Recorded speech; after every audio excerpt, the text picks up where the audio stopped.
So another Andy B 2-minute videos, and following on from yesterday when we looked at pacing yourself, I wanted to think about buffer zones. Now in the UK, buffer zones are getting a bad name because they're being used badly. The government wants to put buffer zones around abortion clinics so nobody can go and pray, which is utterly absurd.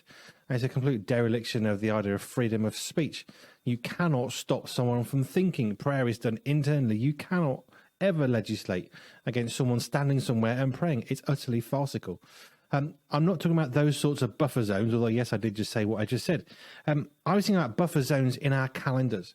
I was thinking about how we have these things that actually protect us from being too busy.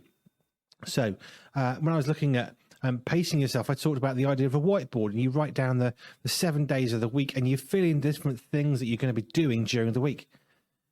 If we're not careful, we end up filling every gap that we see, and there's no spare capacity. There's no buffer zone. When I was chatting with a minister quite a long time ago, he was really quite foolish. He was very immature. He was very new in his job. And he said, well, I know the best thing to do is to leave at least 1 hour free every day. Oh, great, you're doing that. No, I'm far too important and far too busy to do that. I'll do it one day. Now, that's really immature. That's really foolish. If you've got good advice you know to be good, then you need to follow that. I understand sort of what he was trying to say, which is I've got lots to do. But if we fill every gap, then we can never help people.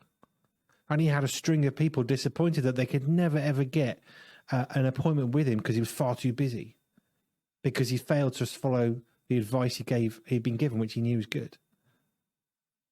Don't fill every second of every day of your week. Don't fill your calendars up so you're really busy for Jesus, but you've got no time to help someone because you're in such a rush to help Jesus, you're not helping people. And we can do that so easily, can't we? We need to leave buffer zones. We need to leave spaces and gaps. We need to leave possibilities of doing something else, of allowing God the right to call us to help him in different ways other than we had assumed. That's the importance of buffer zones in your diaries. So don't fill all your seconds, leave some gaps. And if nobody calls you for help, get on your knees and pray. Just a thought.